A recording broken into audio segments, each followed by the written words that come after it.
All right, so welcome back to the Product Breakfast Club podcast, everybody. Yay! Welcome to the podcast. You made it. You made it through the, I don't know. You made it through the intro music. The intro music, which we're now making 2 hours long to make up for the fact that there's no content in these episodes. There's no content, no. But it was a nice, it was a nice sonata. We had the orchestra playing there for 2 hours. It was good. You think that's Everybody's an orchestra? ready, loosened up. I'm pretty sure. Yeah, I think so. I think so, isn't it? Not just stock music that I found when I searched for, what did I search for? James Bond inspired stock music, and just choose one really quickly. And by the way, if anyone's listening and wants to create something for us, go and do it. We'll use it. Yeah, and if you are listening, I would prefer something that was a little more intense. I think that the intro music for the first few episodes is so soft that at first, when I played the episodes back, I didn't think it was going. And then when it started, I was like, it's just too chilled out. We have to ramp it. I think I want something that is inspired by, like, as I was telling you on we were instant messaging back and forth. I think it should be inspired by like Judas Priest or early Metallica. And I want like an intense drum beat, some, no, you don't think so? It sounds very intense. I mean, I'm a Coldplay fan myself, but God, Coldplay! It's so embarrassing that you would. Aren't you embarrassed to say that? I've come to accept that I like Coldplay, and I actually managed to convince quite a lot of people that Coldplay are pretty good. I mean, you seriously just need to listen to their first three popular. albums. I mean, they are pretty popular. Popular I feel like equals good. False. They're not good. What about your book, like a New York Times bestseller? Isn't that like the definition? It's not of really that popular. Really? No, to be a New York Times bestseller, you just have to be popular for 1 week. They just have to be popular for 1 week, and then you're a New York Times bestseller forever. It's something that I think is a great shortcut to sounding like you know what you're doing. Damn it! I didn't know that. 1 week, and then I'm going to put it on my headstone. New York Times bestseller, but it was only on there for a week. I mean, you're almost there. You're almost there. So I'm Jonathan. Yeah, that's right. I'm Jonathan, a product designer and co-founder at Aj&Smart, and I'm one of your two co-hosts here today from Ireland. If you're wondering what the accent is, and if it's your first time here, hello. And I am Jake, and I am your other co-host, and I am a designer and writer, and I'm also from Ireland. That is not true. That is not true. You'll notice with the swearing. It's not true. Yeah, you'll notice because I'm from a puritanical culture over here in the United States. We don't swear, and we don't have that really exciting accent that Jonathan has. I'm the boring one. If you wonder who's talking, it's the boring one. It's Jake. Cool. Actually, listening back to the first few episodes, I've realized that I'm speaking way more slowly on the podcast. I don't know if I'm trying to be careful or if I'm just, I don't really know what it is, but when I'm listening back to it, I'm thinking, I don't speak, if it sounds like I'm fake talking. Like when I'm listening back to me, I feel like I'm faking it, but I don't know, maybe I just sound like I'm always You actually sound fake all the time. Yeah. Every time I've talked to you on the podcast or in real life, it's crazy. Always fake. That's how you sound. I just sound totally fake all the time. It's amazing. Total phony. God damn it. All right. I need to solve that for like maybe episode 10. This is episode 6. Jake, this is the first episode since the podcast actually got launched. It's out there. That's right. It's out there in the wild. It's in the world now. Yeah. People are able to get it on iTunes. They don't have to go onto the dark web to get it. Two Bitcoins. You can get it. You don't have to pay Bitcoin for it. You can buy it. You can get it for free. It's free. And it's been pretty cool. I talked to 2 of my friends who listened to it, and that's it. I don't know if anybody else besides my 2 friends listened to it, but we have 2 people on the stats. Yeah, it says 2 people listening to the podcast. Yeah, just the 2 people on there. Yeah. So one of them, my friend Michael, who is a designer at Facebook, said that he wanted to shout at me while he was listening to it. So that was one. So I think that to me, I interpret that as a 5-star review. What did he mean? And the other. Wait, you can't just like walk past that one. What did he mean by that? What was the context? It came via email, and that's all he said. So I don't know. I'll have to follow up with him and find out what he meant. But I mean, I assume he was just so exciid. It was probably the user research thing. I'm guessing he was angry about that. I think he's definitely he probably just thought we weren't going far. He's pretty intense guy. And then the other one, my friend Kelly, she said, "Oh, I saw that you had a podcast. I listened to it." Good and night. then she just sort of like, yeah. And so that, I think also 5 stars. That's also, I think if you would translate that to stars, 5 stars. So Wow, people are just going wild. They're going wild. You could have faked it for the podcast at least. You could have put some excitement in there. It's like, I got an email from this guy from Facebook and he said nothing. And then I got an email from this girl called Kelly and she said nothing. Fucking hell, Jake. What we could have said is put some Christmas cheer in there. Yeah, no, but it's good. I mean, but I listened to the podcast episodes because I hadn't heard them before, and I liked them a lot. So it must be good. It's really good. I think it's good. Yeah. Yeah. What do you think? I thought I would hate it. I really specifically thought that we weren't going to publish episodes 2 and 3 because I really did not enjoy recording them. If you remember me sitting there really jet lagged Yeah, we were in the same place, so we were like aggravating each other. Yeah, but they turned out to be really nice. I mean, we rambled about Apple. The thing I was worried about, that we were rambling about Apple for about 35 minutes when we were trying to get to another point. But I think in that ramble about Apple, a lot of truth came out, and a lot of the thing about Google being your mom and Apple being your dad. No, other way around. Apple being your dad and Google being your mom. And I didn't listen to that episode. Did we say that? Yeah, it was the whole thing, man. It was the whole thing. I'm trying to remember. It was more that like Google. Okay, it's more like Google is your dad. Yeah, Google is your dad, and no matter what it does, it always looks cool because everyone has very low expectations for dads. Oh yeah, that's right. Now I remember. That's the thing, man. We're just recapping. People must hate this part. This is the worst part of anything we've done so far. Recapping episode 2. It's not good, but we have to own it. We just have to own it. You said you've been talking to some folks who do podcasts, and they said it takes a few episodes. You got to get 16. into it. You got to feel comfortable. And I'm thinking one of our core strengths is rambling. So we have to be. We can't ramble too much, but we have to be a little comfortable with it. It's also kind of what we do. And I really, we're going to get the feedback, and I'm actually worried about you receiving this feedback and changing your mind about the podcast, because you're going to get the feedback that we ramble too much, and you should just ignore it, because seriously, some of my favorite podcasts are pretty rambly, and I know that people, there's like 2 sides of the story. There's the very educational podcasts that are really well edited and really carefully constructed. I don't know. They're a bit boring.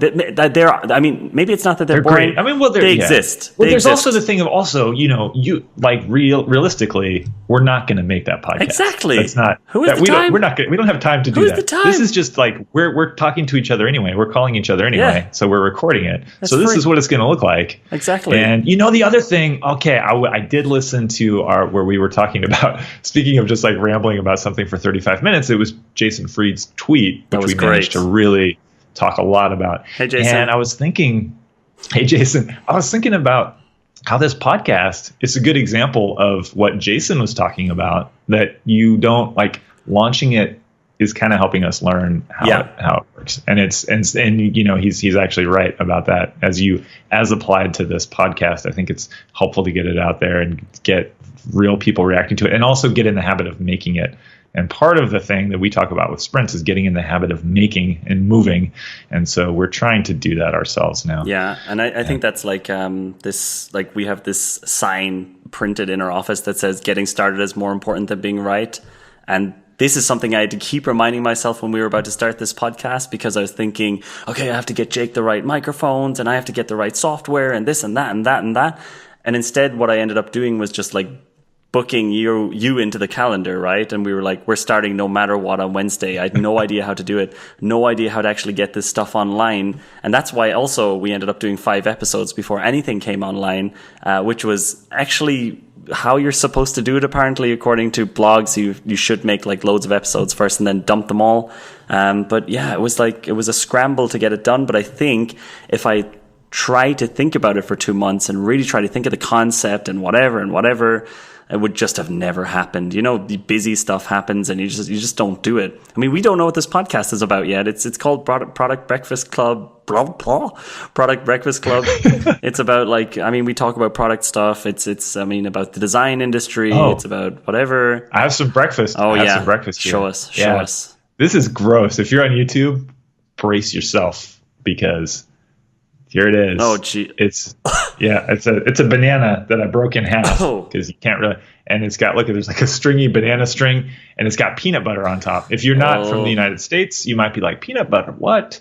It's crushed peanuts. It's amazing. We know what fucking peanut butter is over here. I don't know if you do. It's not that easy to find. It's not that easy to find. I even have almond butter. You know, when you yeah. What? Yeah. Or whatever you call it. Almond something. I lived in Switzerland for a year about I guess it was 7 or 8 years ago, and it was not easy to find peanut butter in those days of yore. But anyway, I'm going to eat this, and it's amazing. This is an amazing treat, but it's gross. I eat this a lot.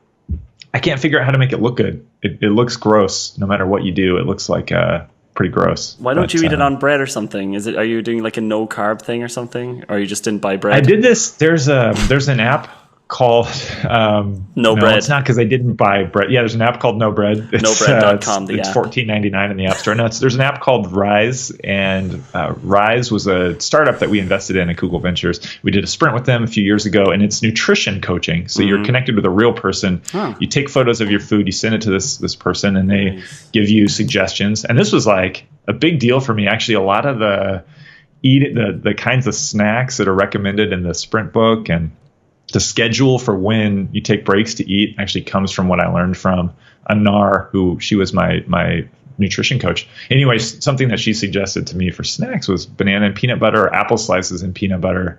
And that's been a really good energy booster for me. So yeah, this is kind of my second breakfast go-to.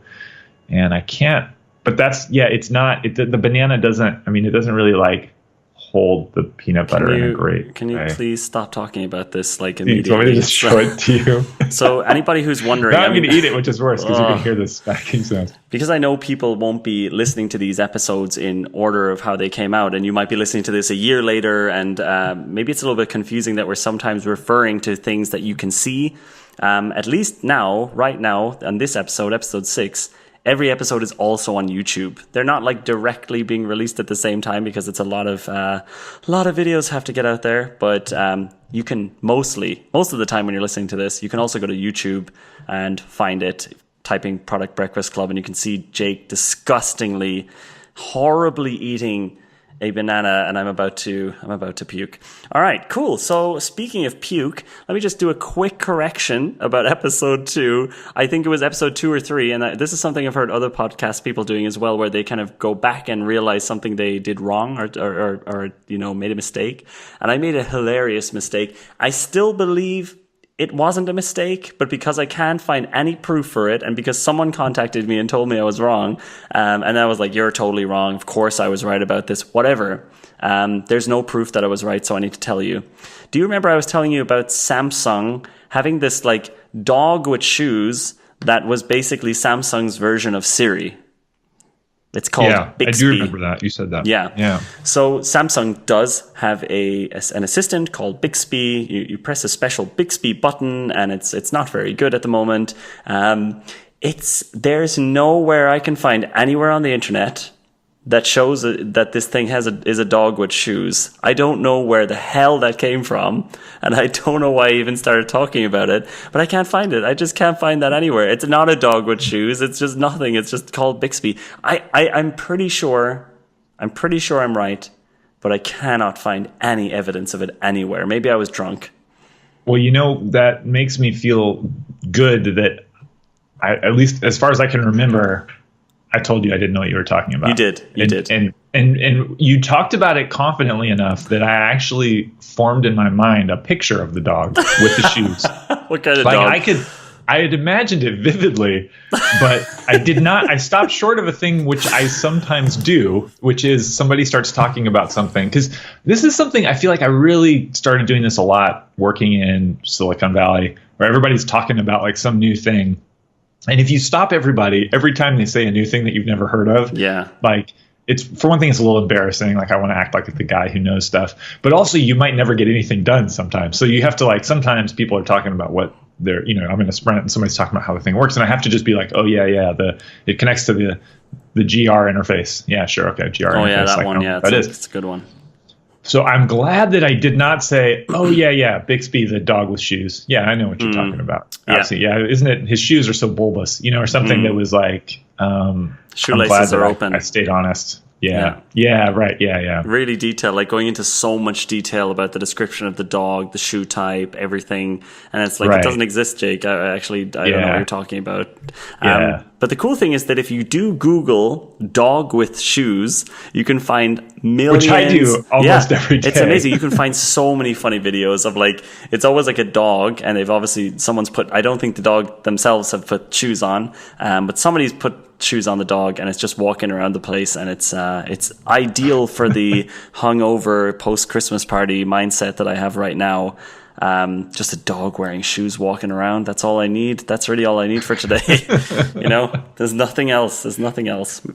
That's the content I have. So I do actually. Yeah. So is that the episode? Good night. Episode? I do have an episode. So I do have actually. I think that this should be, just in terms of our schedules, especially mine right now. I would actually like this to be the final episode before Christmas. Wow. If that's okay with you. It's kind of sad. That made me a little sad. I'm not going to talk to you. It's sad. It's sad.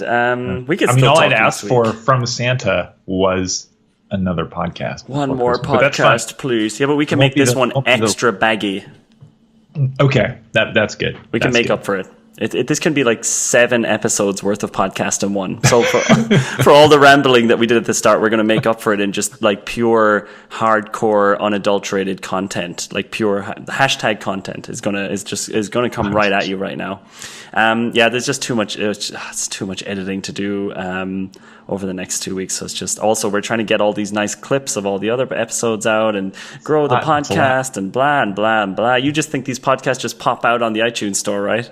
You think they grow on the iTunes tree? They don't. They don't grow on this tree. They're made by elves. These podcasts are made by elves, and those elves are hardworking and expensive. My employees would be pretty offended by this part of the podcast. Oh, I didn't mean that. I didn't mean to call your employees elves. Mm-hmm. Although almost everyone is shorter than me, except for true. Danny. You call everyone an elf. But even Danny's elfish in his own way. He's very. They're going to be listening to this, so what I say now is based on the fact that they're going to listen to it. Danny is a full-on elf. He is. I think he's. I'm trying to think of an elvish thing. I've been reading The Lord of the Rings out loud to my younger son, so I should have all these elvish like words on the tip of my tongue, but I'm not one of those people who the elvish language hasn't stuck with me. Yeah. Right. All right, look, let's actually do some podcasts. Let's actually do some content here before you start reading out your Lord of the Rings to me, and I'll just go with it. That's the thing. I'm in episode 7. That's episode 7. So we're on episode 6, and this episode is going to be. We're going to reflect on the year, Jake. Okay, reflect on the year. We're only 6 episodes into the podcast, and we're already reflecting on the year, even though we started this podcast in December. Looking back. Let's look back. Look back to 4 weeks ago when we started episode 1. Let's see how this goes. I have a feeling this could turn out to be a really nice episode and really helpful for people. But of course, it might also end up being a total waste of time. And you know what? If we feel at a certain point that it's not really exciting or good enough for the podcast, then we can start talking about the UI design thing we were talking about just before this started as a little cherry on top. At the very end. 45-second topic. Yeah, exactly. Okay. At the very end, everybody, there's going to be a really good update from industry insiders about where UI design is going. But you're going to have to wade through a lot of shit first.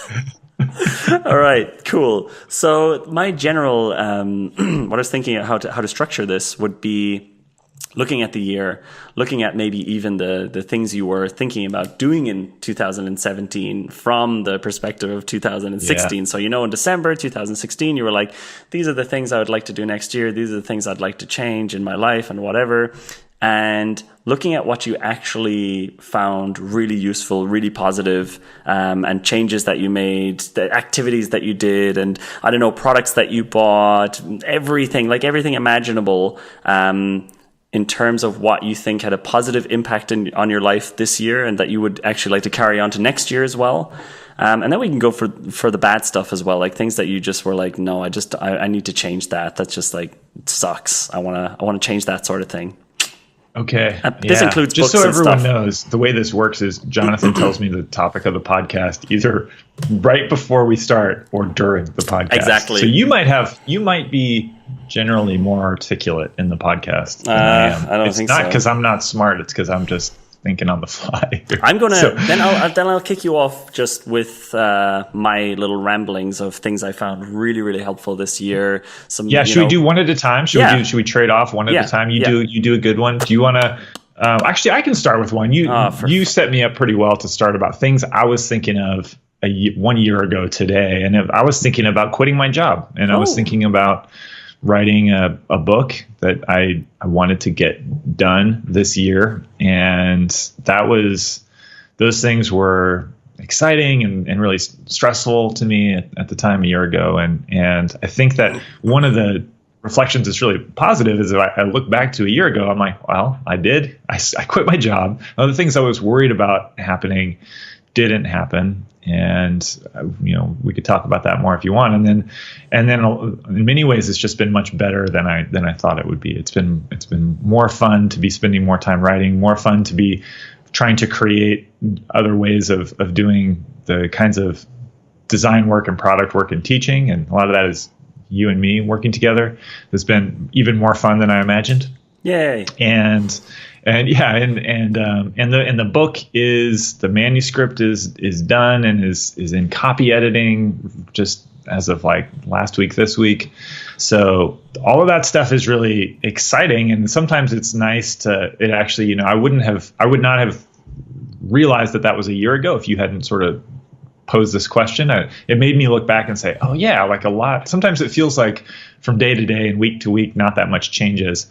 But looking back a year ago, things have changed a lot, and it's exciting.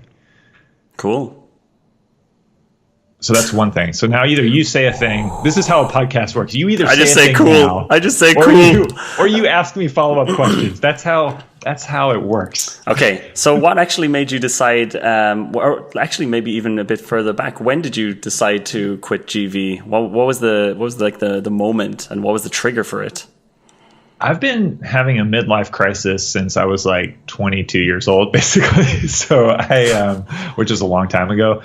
And I was probably every, couple years that I worked at Google, or even every couple of years that I worked at Microsoft, I have this maybe even like every 6 months moment where I'm like, what am I doing with my life? My God, time's passing. I need to make sure that I'm not just on autopilot here, that I'm not just like, there's this really sad Pink Floyd line from one of their songs where it says, and 10 years have passed you by, no one told you when to run, you missed the starting gun. And I remember hearing that when I was in my early 20s and being like, oh my God, that could easily happen at work. When you're working for someone and you're working on something that you like, you're working with people that you like, it's easy for time to start passing by pretty quick once you get the hang of what you're doing. Yeah. And once you get really locked into the culture of the workplace and what rewards there are, you keep working, you move up, you sort of like get promoted, you climb the ladders of things. And so I always have like, that certainly happens to me that I get into a groove, and I think this happens to all of us. We get into a groove and we're happy about it. But I also have this alarm, this recurring alarm that goes off like, oh my God, Jake, wake up. Like, what are you doing? Are you really pushing yourself? And are you being true to yourself? Or are you just reacting? Are you just kind of falling into a pattern? And this is not to say that I felt like working at Google was a grind, or that it was like an automatic pilot. It was really a fun time. And that alarm was going off. It goes off all the time for me anyway. And so most of the times for the first 10 years that I was at Google, when it went off, I was like, no, this is good. Or I was like, I'm going to change what I'm doing here. So one of the times that alarm went off was when I wanted to create design sprints. I was like, that alarm went off and I was like, yeah, I need to change what's going on, but I can do it here. I'm going to try to do it here. And then when it went off again, I was like, yeah, I want to go to Google Ventures to do it. And that opportunity was there. And this time, I think maybe a couple years ago when it went off, I started to think, I wonder when is it going to be time to do something new? And because I had been really into writing, I started writing before writing Sprint. I've been writing this fiction book for 7 years now, and I'm getting there to being finished with it. Although that's not the manuscript. I was like, that thing started to really push on when the alarm went off. I was like, I'm wondering what would happen if I spent more time writing, and I need to take that seriously, or I'm always going to wonder about it. And I don't want to look back and say 10 years went by, I didn't think about it. Now I've missed the opportunity, or I don't know what could have happened if I focused more on writing. So yeah, about a little more than a year ago, I thought the time is coming and I need to figure out when the right time is. And then I think I spent too long waiting for the right time to come, waiting for it to be, the perfect time. Because the things I was scared of, as I said, were not as scary as I imagined they would be. So yeah. Yeah, cool. I mean, I don't have any follow-up questions. I think I ended it really well last time when I just said cool and went silent. Yeah, and then because you asked for a follow-up, continuing to talk. Yeah, you asked for a follow-up question, so it was really great. And this is how podcasts work. We're really good at this. I actually really hate listening to Tim Ferriss's podcast after we do one of ours, by the way, because he's like the master at questions. He has the books of questions, and he knows exactly what to ask and how to dig deep and how to warm people up. And I'm just like, cool. And I go completely silent. I love it. But it's a different type of podcast, Jake, right? We're never going to make the podcast where maybe when people start paying us for it. It's never going to be the Tim Ferriss show. We're not going to have that kind of thing. We're not going to be interviewing people every time. We're just going to be interviewing each other and rambling. We're basically like two Tim Ferrisses interviewing each other. Right? That's right. I mean, that's the thing. If Tim Ferriss had another Tim Ferriss that he could interview, he would do this. Exactly. He just doesn't have access to us. Exactly. He doesn't have access to himself. You have to go out and find celebrities and other interesting people. That's sad. It's so sad. My God. As our president here would say, sad. That is sad. Tim, if you're listening to this, I just want to tell you, man, your podcast is sad. I mean, it's clearly unsuccessful. It's only like number 1, I think, in the overall iTunes business charts. Sort yourself out, man. Okay, so I'll go for one. This time last year, almost exactly this time last year, well, no, not exactly, but the 6th of December, the 6th, Irish accent, I sat down and I wrote a little Google Doc about what I wanted to happen in 2017. So this is an ideal thing to look back on, right? And actually, are you reading it right now? Or are you I'm not reading it right now, but okay. I have it next to me here. And the interesting thing is, I brought it up. We have like our monthly town halls at Aj&Smart, and instead of creating the presentation for it, I just brought that up. That Google Doc, and I kind of wrote underneath it what actually happened and what did actually. Was there anything personal and really creepy in there that you had to share with your team? Yeah, most of it was very, very personal and erotic. So I had to. So it was mostly company. For our American listeners, maybe you can just skim past those. Exactly. Just give us the highlights of those. No, so maybe I should make that more clear. This was my business. Things that I wanted to do. Business. Okay, exactly. That's good. That's good to know. Exactly. Okay. So it was called it's called AJS 2017 Jonathan's Plans. Very serious. Okay, that's good. But that's a good Google Doc title. I think strong start to the doc. Siri just thought that I was trying to ask her something here. Siri, calm down. Okay, so the first thing that I wanted to do, and I guess the thing that I would recommend anybody trying to build their own business, like just get on this immediately, is something I'd been procrastinating about for probably 6 years, and that was to just hire dedicated people to create content for us and run our social media channels. And so I'd been listening to this guy called Gary Vaynerchuk. You've maybe heard of him and maybe don't like him, and a lot of people don't, but they're wrong.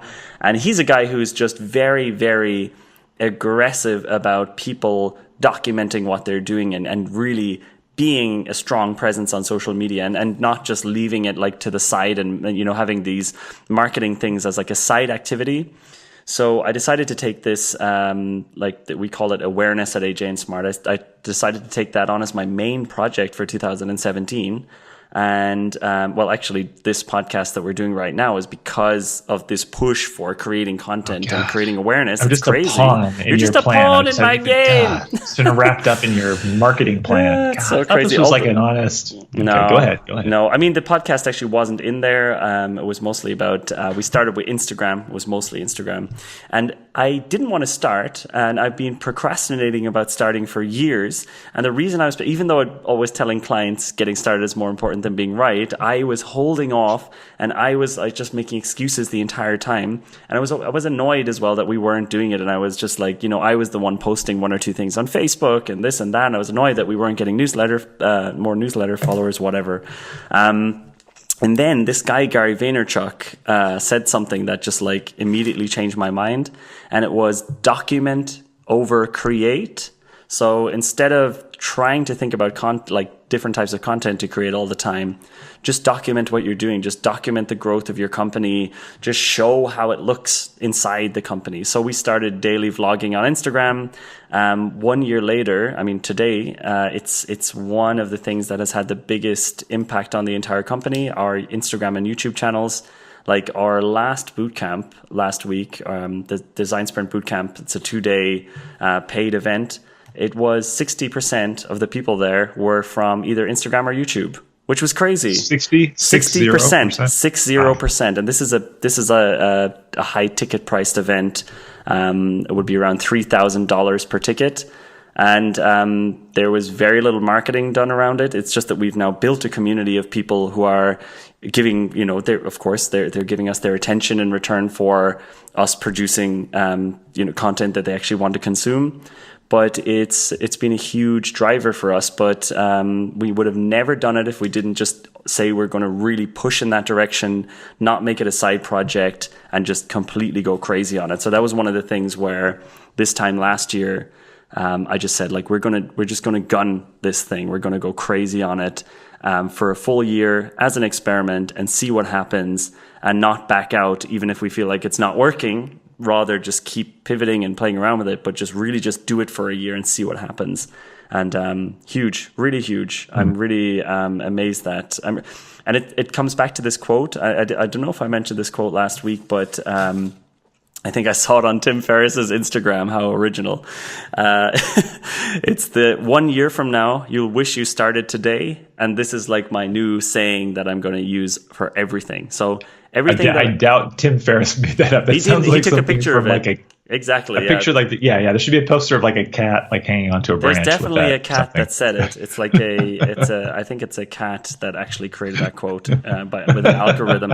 But it's such a good. I mean, it sounds cheesy and corny, but it's actually the best thing of all time. That's what everybody. No, it's does. true. Yeah, it's true. It's so right. It's like it's super corny, but also super true. It's so and true. I think both you and I are talking about things that I think we wish we started maybe even a little sooner, because once we started, actually it was like it was great. It was great to start. Yeah, and I think there's a million reasons to not start. I mean, just inertia, like the inertia of anything, whether it's as an individual or a company, it is easier to not start and to do smaller kind of tasks that feel like you're making progress, checking things off.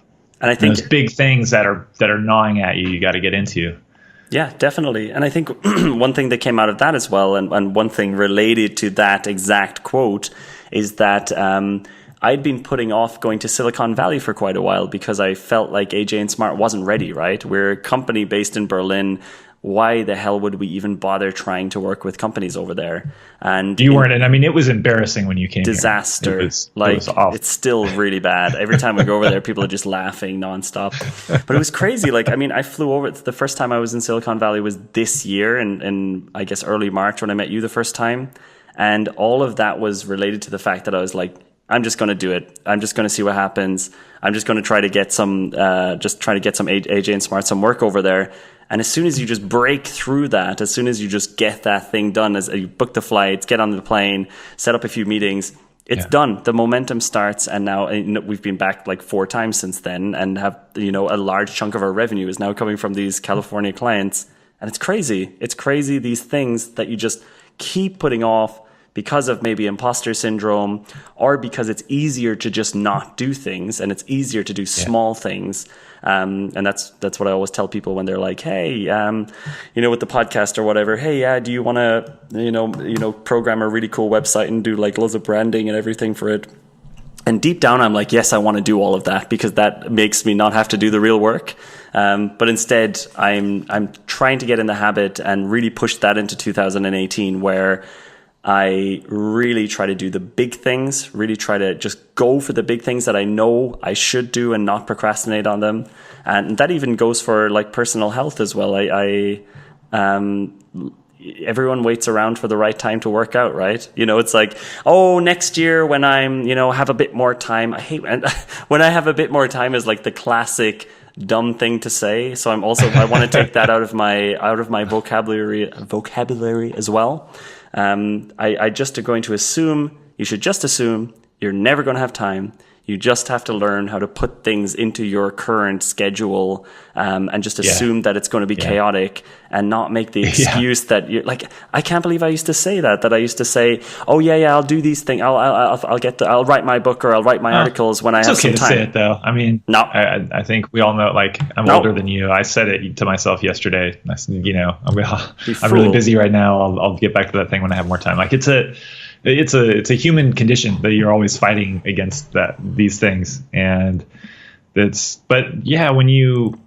think one thing that, this is not an original thought, but it's still a profound one, which is that some of the things that are the hardest, the most exciting, there's not as much competition for the really hard things. Yes. And actually, if you have the guts and the persistence to show up and do the hard things, that there are fewer people in that pool than there are people competing for the things that are a little bit more mainstream, a little bit more obviously accessible, more obvious, like safer paths are often, more crowded, and it can be really surprising sometimes when you break out of the normal path, how like maybe it's doable. So you certainly found that with kind of expanding the business to Silicon Valley, with establishing a brand for a design agency, which, you could have just said, we're just going to keep plugging away and just doing this work and let the work speak for itself. And people do that, and that works. But kind of becoming a social media brand, it's interesting how some of these things, when you got into them, when like there's not that many people competing. It's not always as difficult as it seems like it'll be. It's still difficult, but you're applying work where other people aren't. I think it's such a good point. Like and that's something as well. This like least crowded channel. The people who look for, like, there are not a lot of design agencies doing daily vlogs on Instagram, for example, and there's not a lot of design agencies with 3 YouTube videos a week and all of this crazy content the entire time.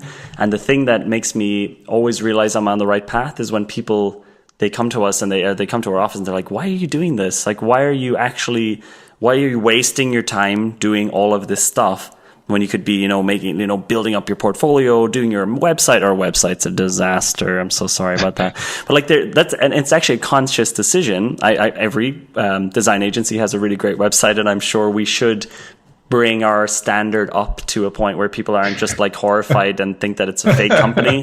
But at the same time, we've decided on purpose to go for the least crowded channels, like YouTube, like Instagram, and like me physically flying, and to meet someone like you, right? And that's something that's like it would have been super easy for me to not put the effort in to meet up with you the first time, right? Because it's like, I have no idea how that might actually go. You know what I mean? In my mind, that could have been a disaster. You might have just been like, you're such an idiot. Why are you at GV? Like, who are you, freaks? But you know what I mean? I think that there's a couple things I want to touch on of what you just said that I think are interesting. One is that just for me personally, this idea of doing something that wasn't crowded is really was for me as a designer, like as a product person working at Google or Google Ventures or whatever, or building a name for myself, was just instrumental, because no one else, like, who else is really into design process? Like that is not what people are into. And the competition to be the best designer, to run the biggest team, to work on the most influential projects, that competition is fierce. There's tons of great designers, and they're much better than me at design. And a lot of people so much better than me at design. But there are not that many people who were like me, like super crazily passionate about like these sort of dorky details about how you do the work and how the product team works.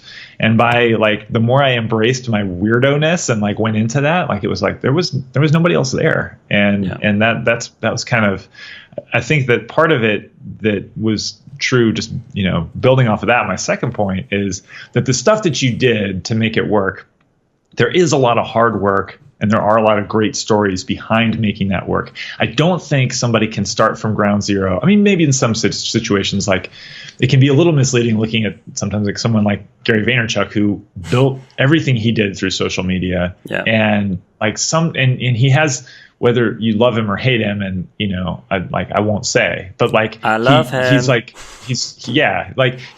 He's a very strong personality. He's not everybody can come across like that. And I've said this in previous episodes that you have a really like strong, gregarious, charismatic personality. Not everybody can come across that way. But behind it all, there was this really good work. Like when I met you had written this post about, or maybe, I don't know if it was you or Tim, but wrote this post about the United Nations project that you guys did with a design sprint. And it was a great story. It was well written. It was an interesting client. Everything was great about it. And you had this like kind of collection of really good work to build on. So the stories are meaningful. Like you have expertise and the stories are meaningful. And you can't only fake it. You can't only like go into a non-crowded channel. You can't only social media your way into success in a given field. There has to be real stuff behind it. I just think it's interesting to think about the mix so that it's you don't go all in on real stuff and expect that things will magically succeed and that you'll be recognized based on merit, because the world doesn't really work like that. But you also can't think that you're totally going to game the system and that it's going to work, because I think a lot of people are just trying to game the system without putting in the hard work, and that doesn't work either. It's like you just have to combine the two. Yeah, it's interesting because on the one hand, I mean, I would disagree with some of it, because if I thought I had to go back 6 years to having no connections, not having started Aj&Smart, and just being like right out of college. Actually, wait a second, right out of college was like 9 years ago, whatever. But if I had to start from scratch, I think I probably would use this document over create tactic, where I would be straight onto YouTube vlogging probably every day, just about my... But what would you have been talking about? Exactly. So this is the document over create thing. At that point, I would have been talking about being a designer who doesn't know what's going on and doesn't know how to get a job and is very confused about what's going on at the moment. I would have almost no followers, but you would see over the span of a year. You would have gotten in a lot of reps, and you would have gotten better at it. Exactly. It's just like I think it's back to the like this thing about people being provocative, and you got to make sure to not take them totally face value. If you don't create something and you're just documenting everything, like there are people who succeed at that, but I don't think it's meaningful to be purely, documenting everything about your life. Yeah. We can't be a world full of people documenting everything all the time. That's kind of what we're slipping into these days, and we can't just do that. So that's not to say that you shouldn't. Like the sooner you start documenting, and I wish I had started writing sooner. I wish I had gotten into that sooner and gotten the hang of it sooner, because it takes tons of reps. I was just listening to an interview with Tim Urban, and he writes Wait But Why. Yeah, it's great. And he's talking about how he wrote for 6 years before starting Wait But Why. He had this blog and had written like 300 posts, and his voice is so natural. And if you ever like meet him or talk to him, like his voice is like just like that. He talks just like he writes, which is what I think every writer, or many writers, certainly I like aspire to write the way I talk and to talk the way I write. And it's hard, and you have to get a lot of reps.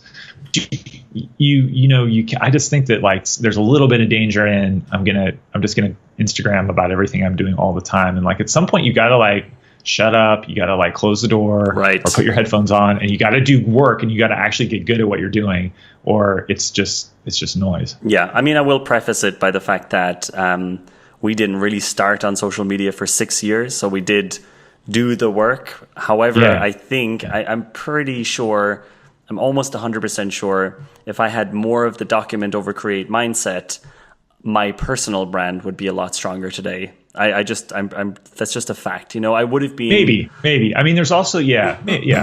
not necessarily the business. The other thing is like, I think that this document over create thing should be combined with something like, and I think we talked about this maybe 3 episodes ago, but people aren't going to listen to every episode anyway.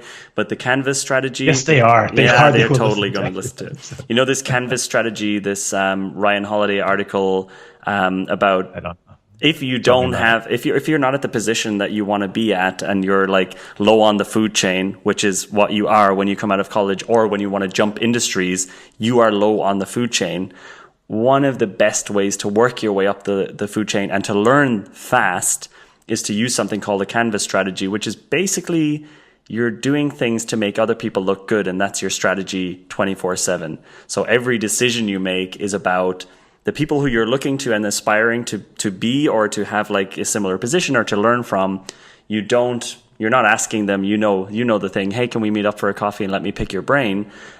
You're always looking for an angle to either connect these people to people that they would want to be connected to, or to just do something that makes them look really great and or helps their brand. And if you think about it, the UN article, which I wrote, not Tim, God damn it! Made me look good.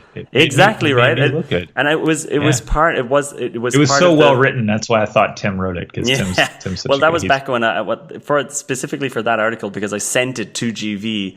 I wanted it to be well written. However, I did write that in 1.5 hours, so it still is my style of just. But the whole point, like for example, and this is going to sound weird to talk about on the podcast, but at that point and still right now, because you're New York Times, whatever, blah blah blah, I was so much lower on the food chain, just in terms of also my location and my access to these companies, and just like there wasn't much that I was able to say, like if I just sent you an email and said, hey, let's meet up for a coffee, you shouldn't have said yes to it, and you if you hadn't seen any of my stuff, I probably would have actually. Yeah, okay, well, you're nice, but it was different. Example. I was like excited in a different way. Yeah, you're a bad example because you're nice, but most people who are like higher on the food chain, if we're talking about career, would just ignore those emails or say maybe putting it off. But I knew it already. I knew it in advance. I knew about the Canvas strategy as a thing, like that you don't want to be contacting people asking them to pick their brains. I think Jason Fried talks about that a lot. Jason Fried. And so I went for the angle of, let me just show Jake that even meeting someone like me could be good for his brand, and that was the thing with the workshops and all of that kind of thing. So I think when people start out, I'm a pawn. Again, I just learned the more I talk to you how I've been manipulated. Technically, it's good to be manipulated by me, because if you get manipulated by me, I make you look good in the end. So it's like it all works out, Yeah, and it's like at the end of The Usual Suspects. I don't know. Maybe you haven't never even seen saw that it. Too old. It's a too old. Oh God, that movie's too old for me. Well, it's just like it. It's just like that. The whole thing's a sham. You just learn the whole thing's a sham. I think. Well, I do think though. I mean, and I think that everything you're saying makes sense and is good advice. But I also think that. Well, no. Also, it is good advice, and I also want to add the advice, or the frame of mind, that there are many people who are at whatever point in their career. Maybe they've been doing what they're doing for 2 years or 5 years or 10 years or 15 years or 20 years. And if you have not been following like Ryan Holiday's perfect plan for X and Gary Vaynerchuk's perfect plan for Y and Tim Ferriss's perfect plan for Z, and like that, it's okay. And of course, you and I did not follow the perfect plan. And it's not to say that like, look at us as like the perfect successful people, but like trillionaires. We are literally trillionaires. Yeah, it's crazy. Literally, I was just checking my bank account balance. $1 trillion. Doesn't even fit on my the amount of money in my bank account doesn't fit into the banking system. It's so many zeros. It's actually a big problem for the banking system. Yeah. The two of us with our bank accounts. Crazy. It's a problem. So, I mean, but all the same, like I think things are working well for us right now, and you look back I was not following these strategies, and there's long periods of time. I think it's okay to have periods of time where you're just trying You're stuff doing out. your thing. You're learning, and there's other parts of people's lives too, besides just being the most successful, most like high profile, whatever. Like, there's times when you need to invest in, like, you're having kids, you're having family, you're finding a significant other, you're like doing, like, there's all these parts of life that I think it can feel like sometimes there's this swirl of like everybody's doing this perfect approach to everything. Yeah. It's very intense, and like I just think people would benefit sometimes from saying like, hey, it's cool, like don't worry, like chill, back off, it's all right. And you can, from where you are now, like, it's okay if you didn't follow these strategies. It's okay if you don't always have an intent and a plan with everything, and sometimes you do your job, and sometimes, like, the insights for me took years of being in the normal businesses and doing my job, and then kind of like watching what was going on. Yeah. And that took me like 10 years of that before I started to see things that were interesting to other people. You don't have necessarily interesting things to say when you're 22 years old. No, definitely it's okay not. If you don't, and maybe you should practice talking. But if you look at what you're writing or what you're posting or whatever at that time, and people aren't responding to it so well, it might not only be because you're not practiced at it. It might also be because you don't have any experience, and it's not, they're not great insights. Yeah. And so there's this syndrome of watching people who, like the folks who we often like reference or quote, are like super smart and were successful often from like a remarkably early age. And it's okay to not be like that. Like, you can still do like amazing stuff whenever. Are you saying it's okay to not be successful? Because I don't know. I think we need to cut that out of the podcast. This podcast is all about success. It is. Well, it's okay to be happy. Hustling. It's okay to be happy, and being happy is being successful. Agree. And I think that a lot of times we also think that if you get to that point where I had X number of followers, or I was making this amount of money, or was doing this or that then I would be happy.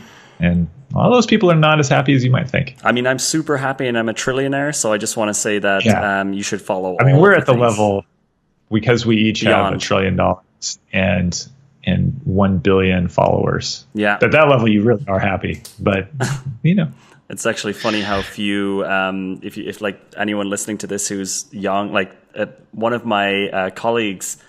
Daughters was at her office today, and I was talking about her Instagram account, and she said, whenever I post a selfie, I get something like 600 likes.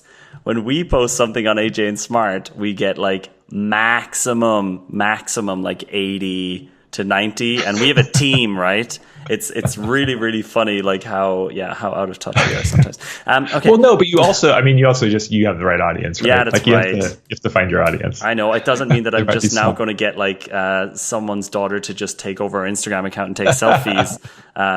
Although maybe that would actually, in the end, that's the thing that actually makes Aj&Smart like super successful. But maybe I'm not going to do that experiment this year. Okay, so the rambling is amazing. I'm loving it. So I'm gonna try to steer it again. And I'm going to talk about, like, let's just pick out best book of the year. Like, so I'm going to just, and it doesn't have to be the best book. Just pick something that you would say when you read it, it changed your life for the better. And it can be basically something you read in 2017. What was it? Why did it help you? Why should other people potentially read it? So we might have mentioned these on the podcast already. Sprint. Yeah, I was going to say the same thing. Sprint. Yeah, it was Sprint. Definitely the best book. Yeah, it was. I mean, it didn't come out this year. Yeah, and read it again. Read it. I didn't read it this year, but I saw it. No, that's just a shameless little advertisement I plugged in there. For me, I read very few books this year, but I'm gonna cheat. I'm gonna do 2 books. One of them was the Power of Moments, and we've already talked about that on the podcast. Episode 1. I'm gonna, that probably, changed there's kind of 2 sides of what I do right now. There's like the sprint side of things, and there's the writing side of things, and sometimes they cross over and sometimes they don't. The sprint side of things, Power of Moments by Chip and Dan Heath, that was the best, but we've already talked about it. The other book I reread, On Writing by Stephen King. Oh. And so this is not even a book that I read for the first time. I've read this before, but I read it again. And it's such a powerful book, even if you're not writing. I think even if you're not a Stephen King fan, which I was not prior to reading this book. I actually subsequently this year read a couple of Stephen King books, and to kind of, because I'm not into horror and I get nightmares, but I still had to read them. It's just so powerful to see like how he works, how he thinks about what he works. He comes across as so authentically passionate about what he's doing. And one thing I was thinking I listed out as something I could talk about wanting to improve myself is to be more authentic to who I am, and to be more passionate and more all in and wholehearted about the work that I do. And it's not to say that I'm like faking it all the time or have always been, but I just think that even throughout my whole life, I'll probably always be trying to do that more and more, because it's hard to do. And reading that book is just it's inspiring how into what he is, what he does, he is, and how he doesn't take himself too seriously at the same time. The guy writes two like 800-page books every year, two of them basically, and he writes a first draft of the book. He puts it away. He starts writing something else. 6 weeks later, he gets the thing out again. He does a second draft, and then he's done. And then he's like, it might not be perfect, but I'm not going to make it. I'm not going to worry about it. I'm getting it out there. Again, Jason Fried gets it out there, starts writing the next book, because he loves writing. Yeah. He just loves doing it. And he has just found a way to just be like dial in like all his energy into it and take energy from it. And it's super inspiring. So that was a big one for me. The being more authentic and being more all in thing is interesting, because it's also after coming up in my list of what I want to improve next year, which is, I mean, you might be surprised by this, because I'm always swearing and always being very rowdy and saying whatever I want. Extremely authentic. Yeah, I'm really holding back. It's more. I actually want to know about you first. What do you mean? Like, what does that actually mean for you to be more all in? What are you holding back on? Are you being like too politically correct and not swearing, or what do you actually mean? Maybe. I mean, I think it's actually hard to be fully in touch with who you really are. And then as humans, we change over time too. So even if you got it at one point, it might change, in a year or two goes by. But I think that it's, for me, I think a simple way of looking at it is, am I in the work that I do and the way I spend my time, am I being me? Am I doing the things that are the most meaningful to the way I want to spend my time as a human, which is limited? So am I using my limited time to do things that matter by my own judgment? Am I being, when I talk to people, when I have a conversation with a friend or a stranger, when I write something, when I write a newsletter or write a chapter of a book or post a tweet, am I being authentic, or am I putting on a voice for what I think people want to hear? Am I doing a brand voice for something? And it is really hard to not do a voice, to not play a role in those different situations. It's very hard to be your authentic self, and it's hard to know. It's hard to even know, it's hard enough to know what your authentic self is, and it's hard to express it. And I just feel that like, I mean, it's a big topic, and some of it gets wrapped up in when you work for a company and you have to think through that lens all the time. But it goes beyond that too. It just is like, it's hard to know yourself, and it's hard to speak plainly and honestly from the heart. And I think I will always be struggling to do that. That's really, really interesting. I think where it comes, for me, maybe it's a bit more specific. I think this year, considering that Aj&Smart, we grew from like 6 people to now 17 people. I basically became a business monster this year. So really hardcore, constant traveling, just like nonstop, like as the Silicon Valley or US people, they call it like hustling. Everyone likes to talk about that they hustle. But I think, okay, I European hustled. I still took 3 months of holiday. I still took quite a few holidays. in Europe, for people listening at home, in Europe, if you work for 9 months, you're just like you're just busted. It's crazy. I mean, I went wild this year. It's crazy. If I really think about how much I got done this year, and then I think about the fact that I spent a full month in Indonesia completely unplugged, but still Europeans tell me that I'm like too, that I'm going to burn myself out, and then I'm like, tense, but I'm like, I've been 3 months. I didn't. Okay, yeah, but I think even though I took a lot of vacations, I think in my day-to-day life, just like on a day level, and that's another thing that this Wait But Why guy says. Happiness is not about like these big milestones and big events. It's like how you feel on a Tuesday at 12 o'clock, and I think on the day-to-day. Being a business monster meant that I also, it's not that I wasn't being authentic, it's just that I wasn't like spending huge amounts of time just being me outside of being a boss, just being normal, right? Because I think a lot of and me being normal, by the way, is an extremely offensive thing to witness. And I obviously like even things about even the fact that I do now as a boss, right? And I'm not offensive in the ways that you might think that are like really, really bad, but like I swear a lot, and I'm just like, I don't really care too deeply about being really, really safe about what I say. But when I'm a boss and when I'm traveling the whole time and when I'm taking care of these people, I do find myself becoming more of a, like I do like the Jonathan monster inside the business monster starts getting trapped a bit. And I think one of the things, like one of the solutions for that for me is that next year, and I've already started doing it now, I do want to spend a lot more time with my non-work friends. This is such a weird thing. People running businesses will know exactly what I mean. But I love the people I work with so much that I hang around with them a lot, and I end up traveling with them a lot because of work. But at the same time, it's just a different thing. It's still related to the business. I'm still talking about the business, and the frame of the business becomes like my entire life. And so and I've just come to the conclusion that next year I need to find a better balance. And the balance is not about completely unplugging for a month and then going back all in like crazy. Yeah, that's not balance, right? Yeah, and it's not that I do these holidays because I'm so stressed or anything. It's just that my wife wants to travel all the time, and we're European, so you can do that. But it just doesn't work, right? The amount of niceness I build up then on that trip gets hacked away very quickly, and I become the business monster again. So next year I want to be the business monster. From what I've observed, it's like about 34 minutes after you get back, you're just horrible. Yeah, again, evil. Yeah, but that's the thing. What I need to figure out next year, I need to figure out how to go twice as like crazy in terms of the business, because I'm 29 right now. I want to push like crazy. I turned 30 in March. I'm just going to go full on. You're so young. Ape shit. I know it's crazy. It's good. I mean, I'm going to go ape shit before March, before my actual birthday, and before like real life starts happening.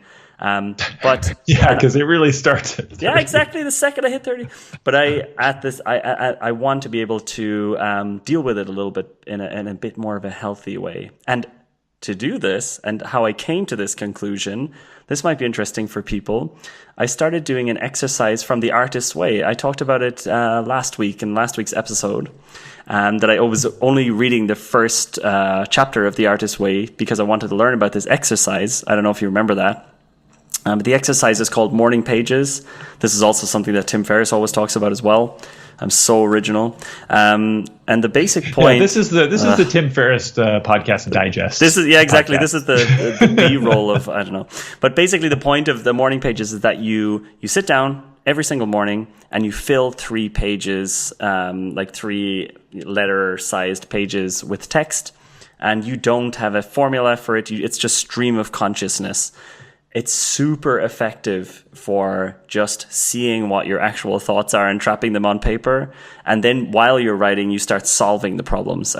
Some parts of the design sprint are actually like that as well. The note and the sketch bit, where you're dumping, you're just copying. There's no like you're discouraged from really thinking. It's just about stream of consciousness. Get it on a paper. And I guess a few days in a row, I wrote something like along the lines of, I'm feeling a little bit frustrated. Like I just want to, have a few nights out and just like be around, my offensive friends. And I'm like, interesting that's come up a couple of times. And especially since being in San Francisco, and in San Francisco, you need to be very careful about what you say, which I mentioned like 2 episodes ago. And so, yeah, I think then I was like, you know what, I'm just going to see how I feel after setting up a few dinner dates with my buddies.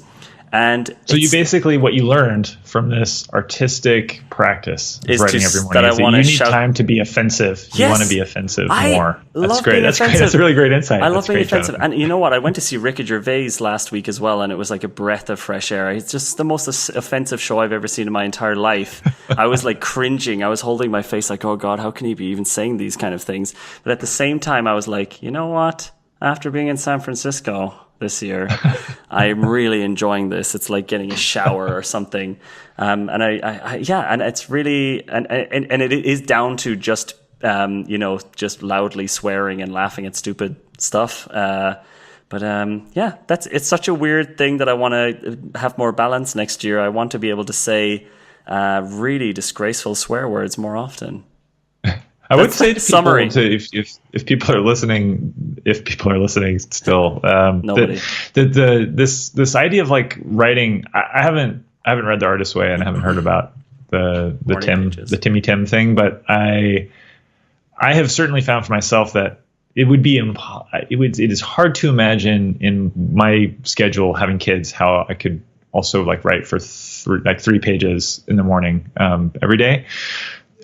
So I do think, though, that something that has been powerful for me at many like sort of junctures, and especially over the last couple of years, has been occasionally when I feel that I don't quite have my thoughts in order, to write something just for myself, to like sort of journal it out or write it out on paper or whatever. And even if that activity is something that is an occasional outlet, it can be really powerful. And I've come back. I have a piece of paper that I've saved that I made before leaving my job, and I was like writing out the different paths of things I thought might happen, and what was the thing that I really wanted.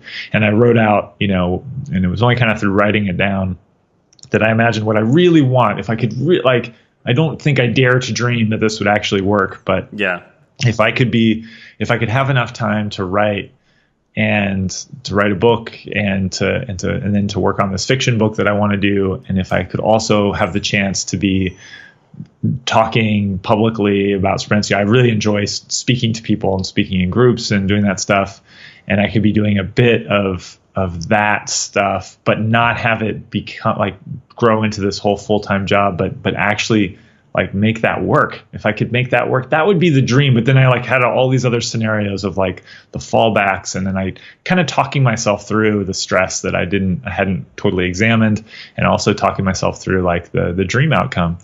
And that was about a year ago. And then actually, just kind of to come back to that point, looking back at that writing I did for myself, like so far the crazy thing is working, and it's partly only working because I examined it, and then and so even if that activity of writing for yourself is just an occasional thing, it can still be super powerful. If people hear that and they're daunted and they're like, I can't do that every day. Do it sometimes. Do it today, and you might not have to do it again for weeks. You still get value. It's amazing. I mean, I had to skip it today and the day before yesterday because I was insanely hungover. I like disaster like right now. But just really, it's crazy. Like while doing it on Saturday, while I was writing this out, I realized like what are things that are right now bugging me? Why do I feel a little bit annoyed? I was actually at a spa for the weekend, really hard life. Your life is insane. Dude, it's Europe. Move to Europe. You can just like do whatever you want and it's super cheap. Especially Berlin. It's just unreal. So hanging out at the spa, still really having trouble switching off from the business monster. And I assume that because it's Berlin, everyone's naked in the spa. Yeah, well, is that correct? Yes, yeah. 100%. So it was also a spa with an outdoor area and like an outdoor pool and swimming. We were swimming outdoors naked while it was snowing. Super cold. It was a heated pool, but it was snowing, so it was really, really amazing. Yeah. And it was like a sauna on this like freezing cold lake, like with fog, and it was really, really cool. But I was still having a hard time switching off, believe it or not. I mean, I'm used to being naked all the time now because of the whole Berlin thing. I mean, I would be naked right now if I like, actually our current audience is mostly US. For those of you who aren't watching this on video, John is naked. I will be like get like once I do my reflection, a couple of more morning pages, and I'm going to be like, you know what? I'm just going to be naked all the time. I wouldn't have a problem with that. So yeah, that's also one of the examples of things that you can't really do around your employees, you know. So I that's why I was at the spa with my wife. So basically, I was doing the morning papers exercise. And I was like thinking about why am I, you know, I'm at the spa. What would be a quick way to switch off my business brain that I can't stop thinking about? And such basic things came up in my mind. And these are things you talk about all the time. I was just like, why am I checking Twitter the whole time? Twitter always makes me feel bad, like I mentioned last week. Yeah. There's always some crap happening in the news all the time, some Brexit or Donald Trump or I just don't, whatever. Something terrible is always happening. So I just deleted Twitter off my phone, haven't put it back on since Saturday.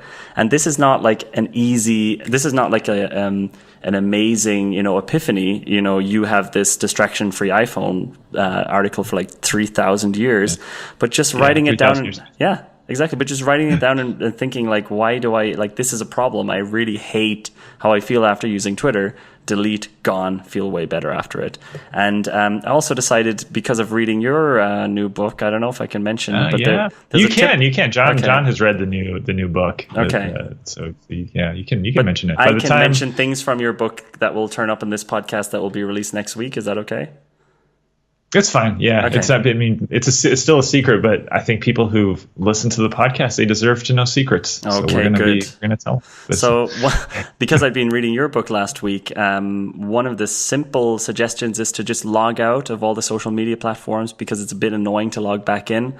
And so yeah, and it is simple, but I logged out of Instagram, which is it's a big one for me, and it was great. It's just great. Every time I wanted to quickly check it, I was like, I'm not looking for the password. I couldn't be bothered typing that in. And it also reminded me of how stupid I was for checking the whole time. You know, it's like a reminder. It's not like you go into this, you're always in this reactive state, but then you see that you've logged out and that you're so sad that you have to log yourself out of things to control yourself. And you're like, oh God, what am I? But I felt much better after it. So yeah, last year, I decided at the start of the year to delete Facebook permanently and to delete Snapchat. And I haven't put those back on my phone since then, and it's just it's just great. I love it. Yeah, it is. It can be really freeing to get rid of those things. And you think, I think like in my position, you think you need to have all of them, because it's very deceptive. I mean, all those things. There's so many good justifications for them. Yeah. I don't know. Well, now I have a team to do that, so I don't really have such a big excuse, except now, you know, I need to build my personal brand or whatever. So I don't know. Do you have like a bunch of pen marks on your hand? What's going on there for people watching on video? It's a pen. Yeah, it's like this really amazing pen that I bought while I was in San Francisco. Really smooth, but it spills all over the place. It's a spiller. It's a spiller. Okay, so actually, wait. You know what? 30 minutes ago, I asked you about what your book was. You mentioned Power of Moments, so I'll give you mine. Super cliche. I mean, you're going to think that it's just, I wanted, like, it was a toss-up between this and Radical Candor. Radical Candor, which I spoke about last week. Yeah, you loved Radical Candor. It's so good. So Tools of Titans is actually... Tools of Titans. Yes, believe it or not, this is so cliche. We have our Jason Fried episode. We've had our Apple episode. This is turning out to be the Tim Ferriss episode. This is a real Tim Ferriss love fest. Yeah, I will tell you something about Tim Ferriss. I think, regardless of the fact that people kind of roll their eyes and they're like, oh, like such a cliche or whatever... It's just, this is amazing, really, really great content that is completely actionable, and also just really, it's just, particularly this book, which is just interviews with like the smartest people in the world telling you what they've learned. It's just unbelievable. The amount of stuff I got from this book that I then implemented is just crazy. And I read this over like the week between Christmas and New Year's. And I think it's one of the best books I've ever read, to be honest. It's unbelievable. And a lot of people quit this book. A lot of people quit at the very beginning because I don't know why Tim Ferriss decided to start it with the health section, so about fasting and about going into ketosis. Yeah, because the first thing I read was like about spraying like basically what sounded like steroids on your body, and I was like, there's like this zinc spray or something. Yeah, I remember that. Yeah. And it's such a shame because so many people I bought the book for, even last night at the Christmas party, people brought it up again. Like they were like, "Oh, I was reading Tools of Titans and blah blah blah. I don't really like I didn't like it, and I didn't read on because of the fasting or because of the doing like 8,000 squats." And this book is just so unbelievable. If you skip that section, I enjoy that section, but if you skip that section, there's so many life lessons that would take you the next 50 years to learn that you could just it's, I don't know. I find it amazing. Yeah. Here's my meta analysis of Tim Ferriss is he can be annoying. I mean, the guy is like, he's self-promotional in a way that, like very effective, can be annoying. He's super intense about stuff that's a bit bro-ish and can be annoying, bit intense. What you gotta give Tim Ferriss credit for is he has really taken what he can do. He is doing a very good job of being Tim Ferriss. He wrote this book for Our Work Week with really like opinionated, some of the ideas weird, some of the ideas amazing. Wrote that book, like gained this notoriety, and he has parlayed that over time through making like continual smart decisions that are very true to who Tim Ferriss is. I think he's parlayed this into having this podcast where he now has access to like amazing guests, and he's built himself up he's trained himself to become a really good interviewer. Like you were saying earlier, he's a really good interviewer, but I don't think he's naturally a good interviewer. I think he worked really hard at it. And so I listen to his podcast, and sometimes I'm like I don't listen to it much, but when there's a guest who I'm excited about or someone recommends an episode, I'll listen. And I don't love a lot of the stuff that goes on, but I just have to admit that what he's doing for the rest of us is extracting this really good information from a set of people that only he kind of has access to. And his books, I mean, you can look at it as like a money printing machine. I'm sure he's printing money on the ads on the podcast and printing money on these books that are basically transcripts of the podcast. It's genius. It's like a bit annoying how genius it is, but it's also like he's disseminating this information and spreading it in a way that wouldn't happen without him. So kudos, hats off to Timmy. Whether you agree with his persona, his style, the things that he's into or not. Yeah. And I often don't, but I also have to say hats off. He's introduced me to a lot of ideas that I would not have thought of before, and they've made their way into my life. So it's cool. But I think there's one lesson to take from this conversation is that you can have someone who maybe you think is like a bit bro-ish, or you can have someone like Gary Vee who people think is coked up. You can take very, very good advice from these people while bypassing their personality. And I think that when I, tell people about Gary Vee, when they're asking me about building their social channels like ours, they're like, "Oh yeah, I listened to one or two, but I really don't like him." Then I'm like, yeah, but you could actually learn a lot from this person. There's no point in saying, "Oh yeah, he's too bro-ish, he's too macho." You really need to suck it up and actually just start learning from these people as well. And I think Tim Ferriss is like people shudder when I recommend Tim Ferriss books. Like when I'm like, "Hey, there's this new Tim Ferriss book." They're like, Tim Ferriss, okay, 4-Hour Work Week. I'm like, poor guy, with this book just being always the thing that people think about, right? Oh yeah, the poor guy. We should really feel sorry for Tim Ferriss. Poor Timmy. Poor Timmy. All right, I'm not going to go deeper in it. I'll tell you what you can do, though. If you buy the book and you don't want to read the entire thing, I'll give you the chapter that had the biggest impact on me. And it's great. I have the book, and I stopped reading it for the same reason that you said your friends did. So I would love to know what that chapter is. It's so sad that you did that. Let me just see. Well, maybe you'll get me back into it right now. I'm going to get you back into it. So he has this chapter towards the end of the book. I marked so many pages to talk about on the podcast just in case. That I've lost it. This whole podcast could have been a Tim Ferriss read. Exactly. It almost was. I think it is close. I think we could actually get this. What is it? What's number one? What was your favorite? I'm trying to find it here. Oh boy! Here we go. I don't even have any more banana tea. I got it. It's called Testing the Impossible and 17 Questions That Changed My Life. This you can also Google. It's on his blog, so you don't even have to buy the book. And it's essentially one thing I will say categorically that annoys me about Tim Ferriss is the titling of things. Testing the impossible. Testing the impossible. Tools of Titans. Tribe of Mentors. Yeah, I mean, so intense. It is extremely intense. But when you actually listen to him speaking to people, I know he doesn't talk like that. Yeah, I get the impression that he's not that intense. That he's actually quite self-aware. But his persona to the he's weirdly intense for the persona. Hi, wife just walked into the podcast studio, as we call it here. Or as she calls it, the living room. So, I mean, this entire section I find really interesting because it's just questions that you can ask yourself at any, like really good self-reflection questions for improving pretty much anything in your life. One question I really love, for example, is if I could only work 2 hours per week on my business, what would I do? And the point of that is that it's a prompt. It's a prompt for you to then write loads of different things. Like what are in that case, it's what are the most effective things that I'm doing on a weekly basis? Surf the web, right? I mean, if I only had 2 hours, I just surf it. Web. Just get on pantsless surfing. Exactly. And I think that, but questions, me asking myself questions like that made me really think about like, why am I in every single like new product that we work on? Why am I leading the product strategy of that?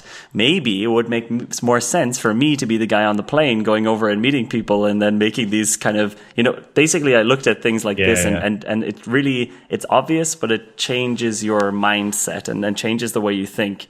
And I think there's a couple of things are like, I like this one as well for coming up with an idea for a business or a feature or for just making money.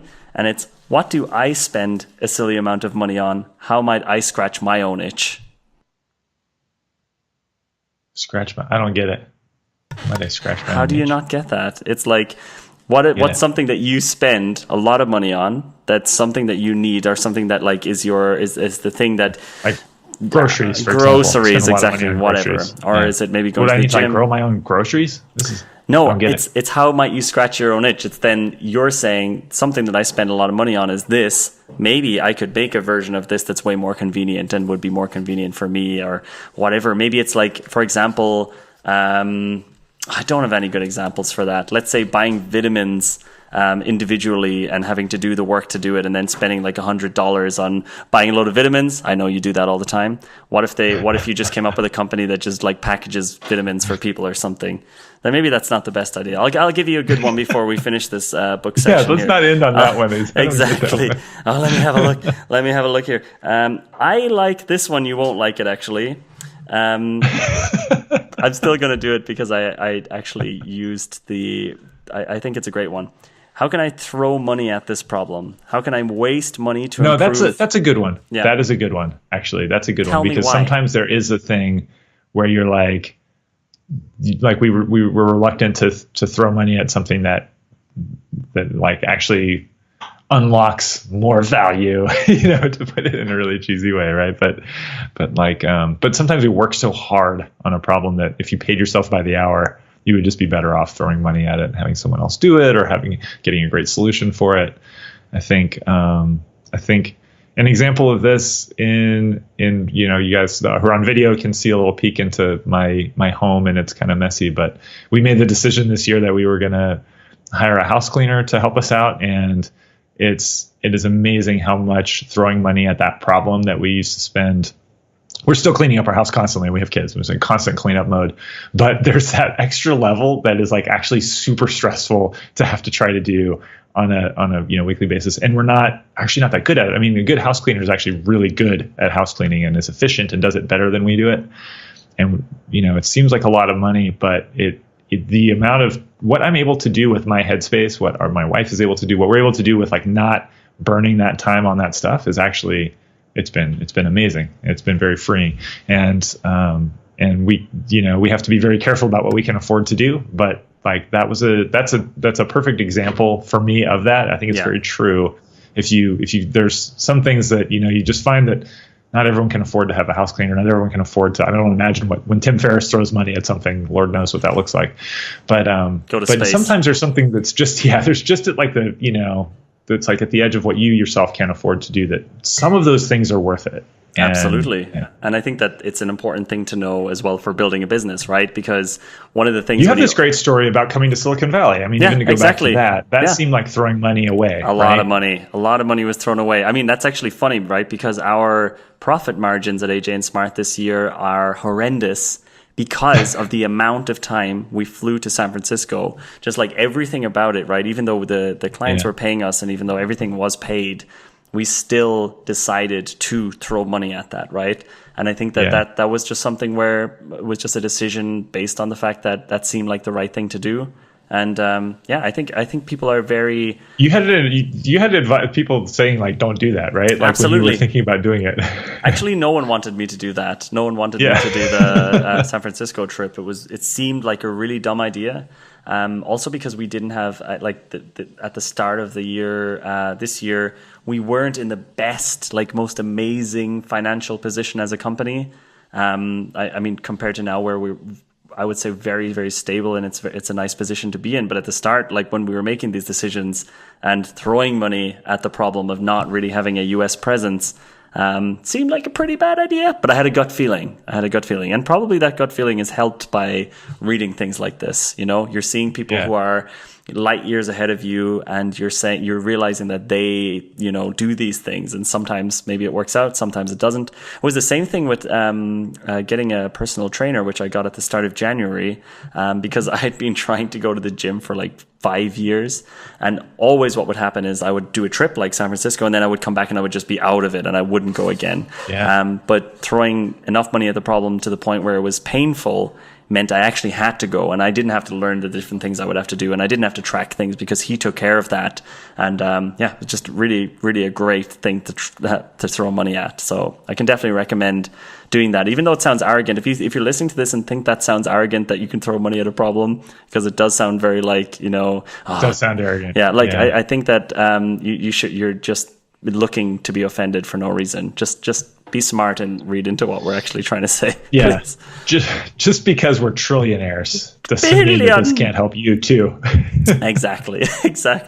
Okay, cool. So that was Tools of Titans. What do you have anything else? It doesn't even have to be a book. It can be like a thing, an activity, a new product, a person that you met. Obviously, meeting me changed your life, and it's amazing now. But maybe You know what, John? I have a list here. What? And you can see it. You can see it if you're on YouTube. You can see. I'm going to hold it up. Oh, There's a little happy face, and it has writing. And I wrote as my third thing because you said to be prepared with 3 things. My third thing says, John, I am grateful for you this year.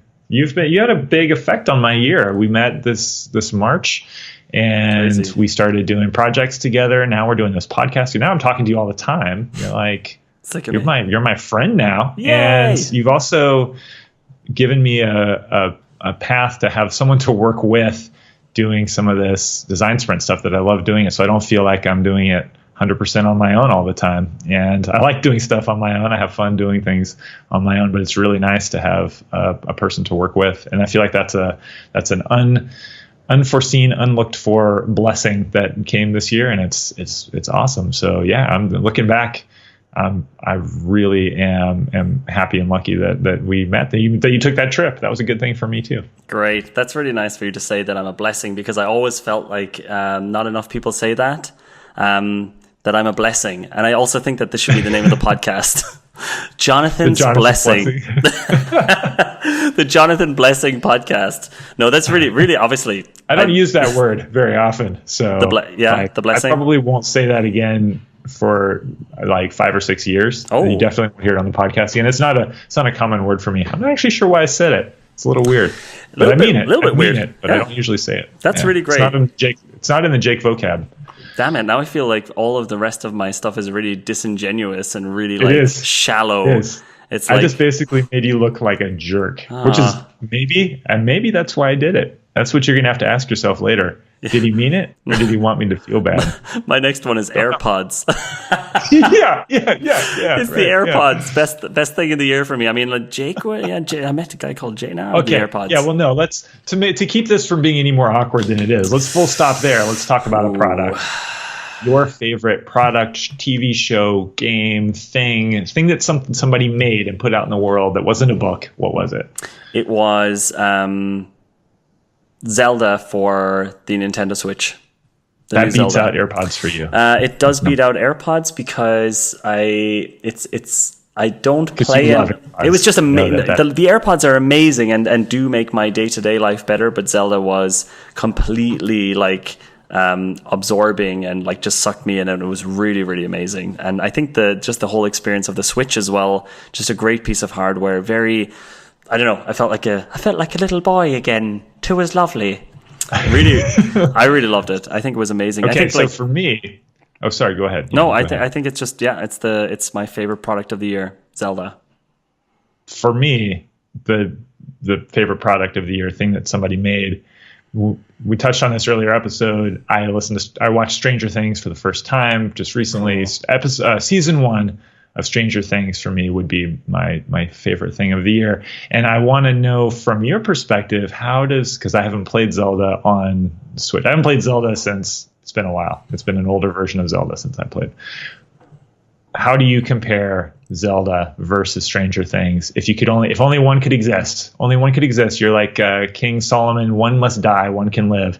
What do you do? What happens? I'd keep Zelda. I think that Zelda, yeah, absolutely. The thing about Zelda is that it's like completely, with Stranger Things, it's really amazing and it's very absorbing, and you're extremely engaged while you're watching it. You don't want to stop. And it's fun. On a meta level, I enjoyed that. I know they had a lot of fun making it. Watching it, this looks like fun all the way around. I think that I have the same feeling about Zelda. I mean, it's just this crazy amount of detail put into this world that was like lovingly created, and it's unbelievable. I mean, I can't really describe to people if they haven't played it how good this is, because there are a million of these open world games being produced like every day, but Zelda is just like this extremely Japanese, that's just right up my alley. Just really very, very charming. The level of charm in Zelda is just so high, it's disgusting. And just the level of detail and just this sense of wonder and discovery in it is just, it's impossible to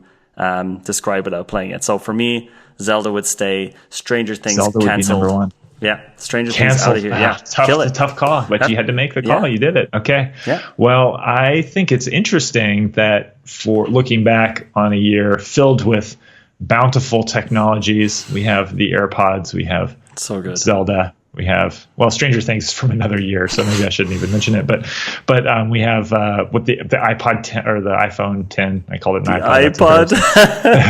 That's amazing. Well, we just said pods. Yeah, AirPods. fair enough. I mean, come on. It's not just because I'm old, but there's all these amazing technologies going on. What did we spend most of our time talking about was books, which is that's kind of interesting. Like books are still so relevant, I think, and that's, I mean, part of the reason why I still strive to want to write books and sort of create meaning for myself and others with books. Books are surprisingly powerful, even in 2017. Let's see what 2018 is like.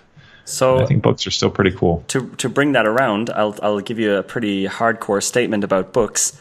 In my list for next year of what are the things that what like if I just had 2 hours a week, what could I be doing that would dramatically improve my business more? Like it would have a disproportionate effect on the business compared to whatever else I'm doing. And reading books is definitely at the very top of my list.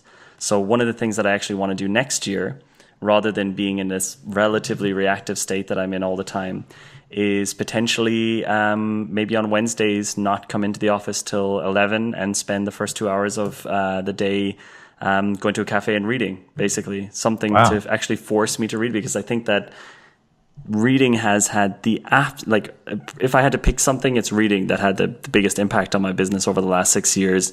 It's reading books, changing my opinion. Like Radical Candor will and has completely changed what type of a manager I am. Reading Sprint completely changed the business. I mean, I was looking at that also from a business model perspective. For me, books are more important than anything else. So those 2 hours for me are going to be spent reading more books and actually taking it a lot more serious and not treating it as a pastime, but treating it as an important part of the business. Okay, let's put you on the spot again. Oh, no. You have the power of life and death, the power to undo things that have been done, to warp the fabric of space-time, and you can tear it up. Tools of Titans versus Zelda for Switch. Which one lives, which one dies? Tools of Titans would win. It had a bigger effect on my life. Wow. Yeah. Wow. Sorry, profound. Nintendo. Yeah. Sorry, Link. Sorry, Jonathan man. just killed you for Tim Ferriss. I mean, in terms of amazing. like pure, reading Tools of Titans, I think every 15 minutes I was having my mind blown. I was like, this is something I didn't know, and this is something that's completely changed how I think about something. Whereas Zelda, it's more like, I have a new horse. Yay! It's really fun though. Yeah, so Tools of Titans would win out as, for me, actually one of the best products of the year overall. And what I really like about books, this is going to sound really, really shitty. I haven't been swearing a lot. It's going to sound really shitty. But I think reading books... You got your money's worth out of that one. Shitting. You got it in twice. I think that reading books is an unfair advantage over a lot of people, because this is going to sound really, really crazy, and maybe you have different experience in this, but I'd say 90% of the people I deal with on a daily basis or on a yearly basis have a lot of trouble just having the time to sit down and read. And if I ever mention a book that I'm reading, they'll say, yeah, well, I don't have time to read, which is obviously not true. Yeah. You have time to watch like 10 hours of Netflix.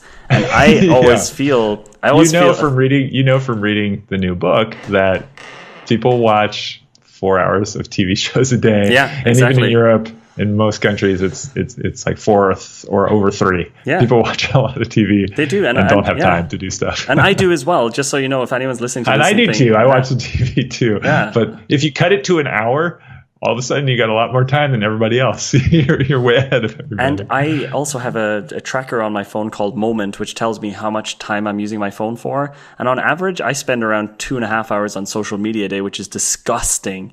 So gross. Because I know this is nothing compared to most people. But back to the thing that I was saying that's going to be shitty sounding. I think that reading books is you have an advantage over other people when you read more books. It's just a fact. And I really hate these tweets that say, the average CEO reads like 500 books a year, whatever. You can literally read 3 books that will put you reading one book. You could read one book. Yeah, reading one book a year puts you ahead of everyone. I just made this up. Okay, I just made this up in my head. It might be dumb when I talk about it, but I think there's like a loop, because also there are a lot of people who read books and nothing happens. Yes, of course. You have to do a loop of like read, synthesize, do, read, synthesize, do, because you also have to be doing your own stuff and like creating your own experiences and crafting your own way. But when you augment that with a bit of reading and actually synthesizing it and applying it back in, that part is hard to do. Figuring out what pieces are you going to use and then applying them. And once you like take all the people who are watching TV, and then you go down to the people who are reading a book or 2 books that are good, that's a smaller set. And then you say, how many of those people are actually synthesizing out which of those bits are useful to them and not just skimming it or just like, and then how many of those people are like then applying it back into something they do and trying to make it better, and then like going back and making it a loop where they look to read again and build again. That number starts to be shrinkingly small and a huge advantage. I love when people tell me that they don't read and that they don't like to read. It's so cruel, but I love it because I know how much of an advantage it is, and that like the evil business monster comes out in me, and I'm like, and it's actually, I think it's good for people. And I tell people when they talk to me about books or when they ask me for career advice, and I say, have you read this or have you read or do you read? And then they say, oh no, I don't have time, but like maybe next year I'll get more into it, and I have like, and I'm just like, great, then you just are going to always have a disadvantage for people who are actually reading, right? And it sounds mean, but usually when I say that, then they're like, oh God, that's a really cruel thing to say. I'm going to read now. I'm going to read now just to spite you. And we actually did a reading when we had a little bit more time at the start of the year. Hey, talking about time again. I designated a 2-hour slot at Aj&Smart every Friday for everybody to read. So to read for 2 hours, and at the end of the 2 hours, everybody, because the company was 7 people, would talk about the things they learned in the book that they read, thereby kind of locking it into their brains a little bit more. Oh, yeah. It was amazing. It was so cool. It's this Jake Knapp's loop. Read, synthesize, do. Read, synthesize, do. JakeKnapsLoop.com. Just made it up, and it's gonna be a .com before you know it. JakeKnapsLoop.com is don't misspell that, or you're gonna find some dirty stuff. It's horrible. Don't please spell check it. Please, we cannot be responsible for what you find if you misspell it by even a letter. So reading books, I mean, this is something that I'm going to be taking into next year a bit more systematically, I think. But I'm also fine with not finishing books. And I also want to be clear that this year I probably only read maybe 4 nonfiction books in total.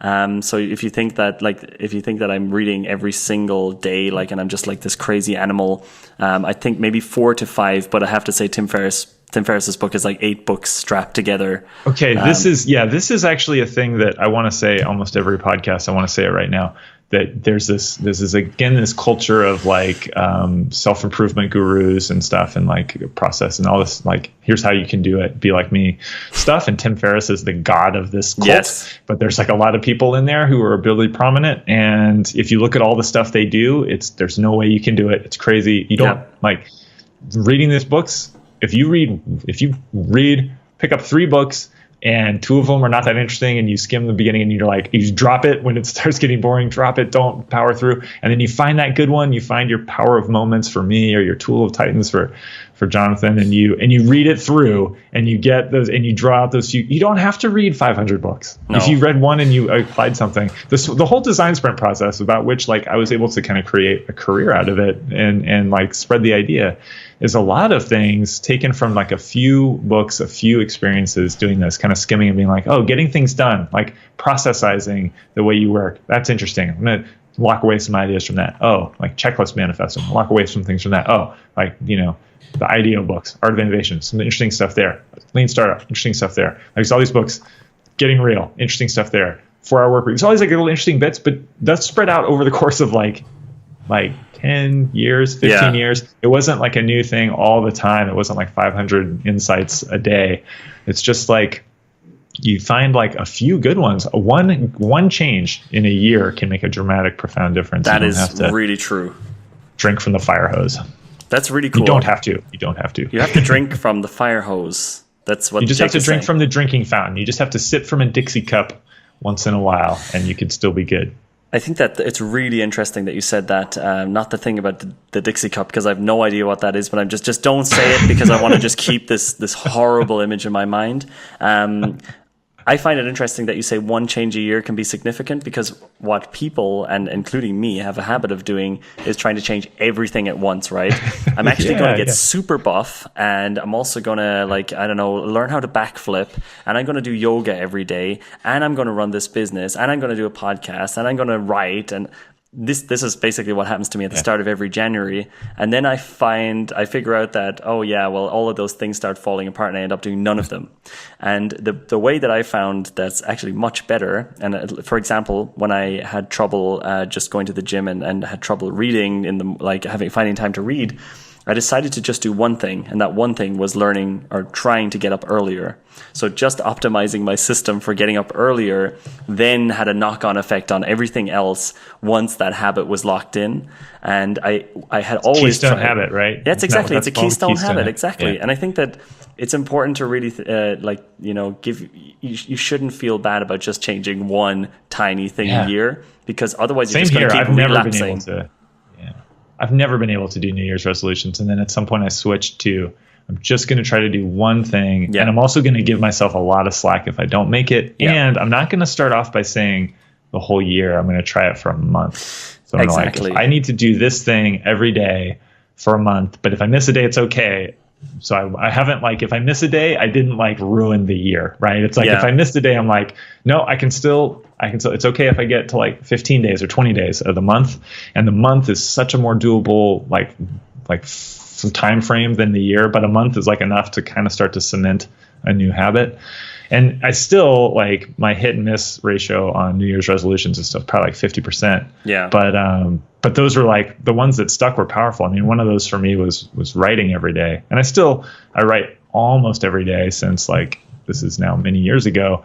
And it was just from that. I'm just going to try to do it for a month every day and cut myself slack if I miss a day, get back on it, not get guilty. Because when you get guilty, you just short circuit the whole thing. Totally. And if you have 20 things, if you're getting buff and becoming super perfect jacked. Everything at once, super jacked. You can't So I think that, so for me next year, it's just going to be keeping up the morning pages and getting a personal trainer again. I made the mistake of bringing my personal trainer into the company, also now training other people at Aj&Smart, so I don't really feel like I need to turn up anymore. So I need to figure out I just need basically nothing works for me unless I have, like, in that case, I have to have a one-on-one trainer.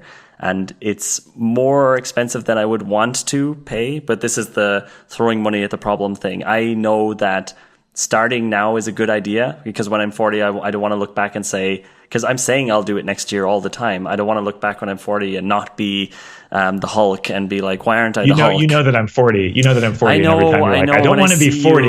It's like, God. it's really painful for me. You're like, I don't want to be 40. I want to be 40. About how. Yeah, I want to be 40, like, but when I'm 40, I want to be looking in the mirror and just be going, holy crap. You want to look just like this, right? You want to be like, you want to be like this, right? You're like, oh, yeah. The problem with you is you're not oiled up enough. You're not oiled up enough. There's no oil on you at all. Like, you need to get some of that oil. I was going to send that over. There's a little bit of peanut oil from the peanut butter not banana. Enough. But not enough, Jake. We need to, as soon as the mics turn off, we need to talk about some body oil, which is actually coincidentally my next topic, body oil. I'm running out of steam, just pure energy wise, because of the what we have to do before we end the podcast. We have to be really fast. The UI, you promised it. We got to deliver, because somebody's scrubbing all the way through this 19-hour podcast, and they're going to be so sad. Okay, so I'll kick you off into it, because we already chatted about it before. It's a pity we chatted about it before the podcast, but I think we can say something about it.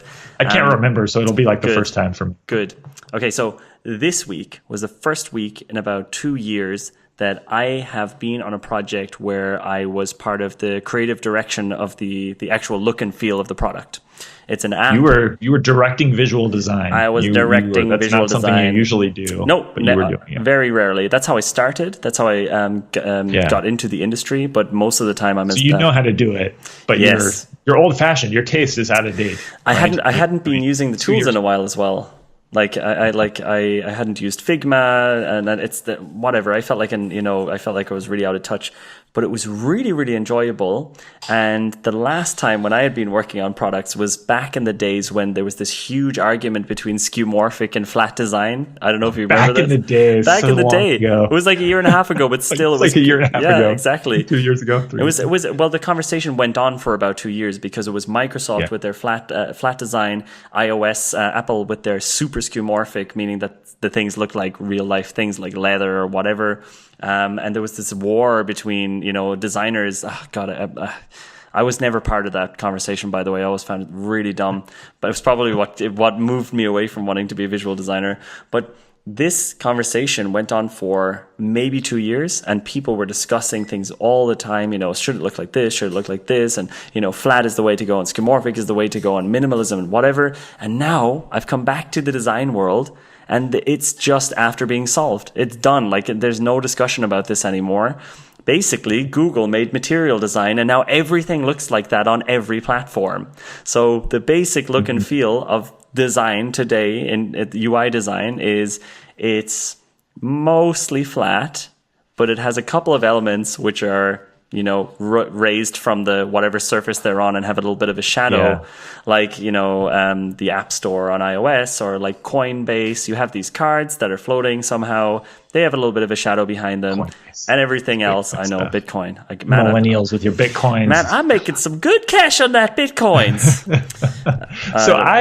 There's an interesting thing that like a little thread in there that's kind of fun, is how Microsoft was that. You're right, there was that moment when Microsoft had gone super flat. They were relevant, and Apple hadn't. and actually, this is so classic Apple.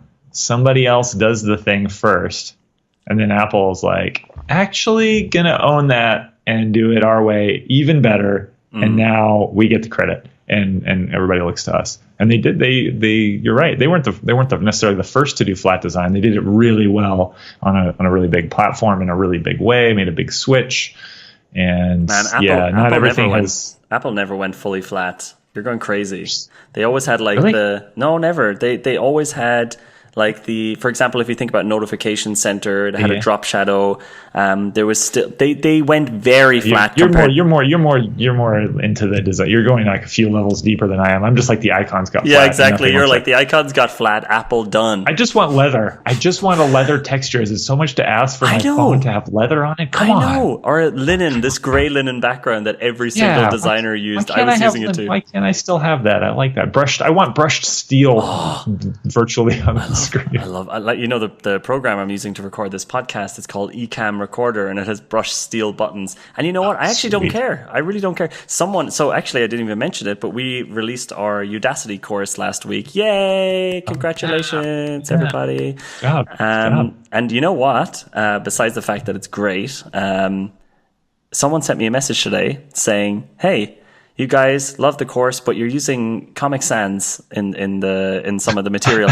Because I've been using Comic Sans as a joke, like not even like, I actually think it's totally fine, especially because when I'm showing what things look like on Post-its, I always use Comic Sans to show that example. And I know designers are really like, it's an internet meme to laugh about how crappy Comic Sans is, but I just don't really care at all. And I actually 100% unironically used Comic Sans for the material.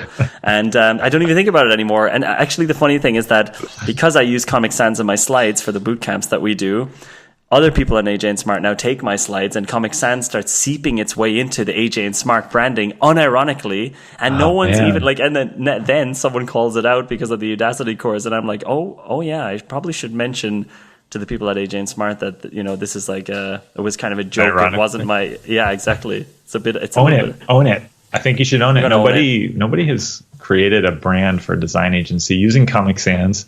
This is that thing about it's not crowded. They probably did. There was probably some niche, or there was probably some internet joke version of it or something. I don't think so. No, it's not a serious agency. I mean, come on, everybody's got those nice like serify fonts or something block, nice, fancy. It looks like a design. No, Comic Sans it, man. All right, I'll do it. Yeah, but it's going to be weird. That means I have to go and look at the website again. I don't really want to touch that just dumpster fire. Throw money at it. Money at it. You give me $500, I'll look at it and tell you if it's Comic Sans or not. For $500? No, I'm just going to tell you if it has Comic Sans or not for $500. So for $500, you tell me if my website. Okay, I will load your website and then see what font it is. AJ&Smart.com. That's the price point for that. If anybody listening to this wants to use the Canvas strategy to redesign AJ&Smart.com to get in touch with me, go ahead and please do that, because I don't know. I don't know when I'm ever going to get around to doing that. Do you have anything you need Canvas strategy,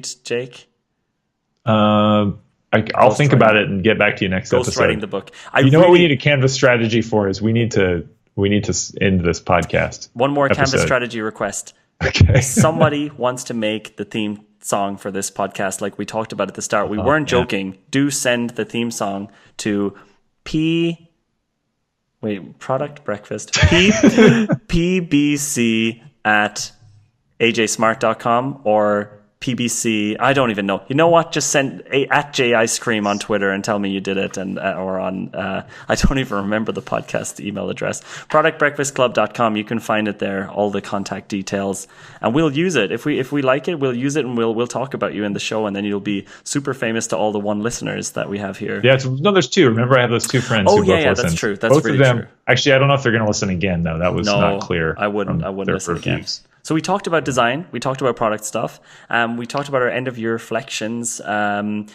I think, is there anything else you want to just squeeze out, Jake, or are we done here for the year? That's important. That's good. I think we should remind people who listened for, I think this was a 19-hour, as I said, podcast. I think you should give us 5 stars. Please give us a 5-star review so other people will find us. And seriously, 100% serious. Super serious. Even if you only think it's a 3-star podcast, give it 5 stars. Look, and do it, please. Do it. And you can where can people find you online? So I want to finish up with the review thing again. I want to just continue what you were saying before I tell people where you can find me. It's not as easy as you think to review a podcast. I've been spending the last week. Yeah, my app crashed. I tried to review it myself. Unbelievable. podcast app crashed. It's so bad. Let me do it. What do you have to do? I want to do it right now. Two options. You have two options. Two options. Number one, you have to go to the Apple Podcast app with your iPhone, and then you have to tap through and find that you have to scroll to the bottom, but it has to be the Apple Podcast app. That's the only place you can review. The other thing you can do is you can go to iTunes on your desktop, which is terrible, and you can dig your way through, find podcasts, and there's a little tab that says ratings and reviews. It's been really a nightmare to ask people to review this podcast because of that. But we would really appreciate a 5-star rating. And the reason is because it pushes us up in the iTunes store. It gives us a reason, an egotistical reason to keep doing the podcast. Because actually it's cool. It makes us feel good. Every 5-star review makes us feel good. Exactly. I mean, that's really fundamentally. Exactly. And if you write text in there and it's complimentary, and even if we can interpret it, you make our day. You just make our day. It's just good feelings, good vibes. So please do that. Okay, it's gotten to an embarrassing level. Please. Where can people find you online? You can find me. You can find me on Instagram at @jicecream. So it's J and then the word ice cream. Instagram is where I'm most active but have the least amount of followers. So nice and fresh. You can also find me on Twitter at @jicecream as well. And where I probably do most of my online stuff is on YouTube. And that's just the Aj&Smart YouTube channel where we are pumping out videos on the daily basis, including this podcast. Amazing. So you can watch it. Amazing. How about you, Jake? Daily basis videos. Amazing. You can find me on Twitter at JakeK and online at jakeknapp.com. I have newsletters you can sign up for if you want even more Jake. There's all kinds of Jake available. 7 Jake. Until next time. Love it. So thanks so much, everybody. Thanks for listening, and have a really, really great Christmas. Can you say that? I don't know what you guys say in the US. We say like Frohe Weihnachten in Germany, or Merry Christmas and a Happy New Year, or Happy Holidays. You guys say, right? I think you just got to say what you feel. You think Merry Christmas, Happy Holidays, Happy Hanukkah, happy whatever you're doing. Have a good time. If you got a break, really got some time off, enjoy it. And read book. Maybe read book. Bye-bye, everybody. Maybe read book. Read Bye-bye. book. Read big book. Bye-bye.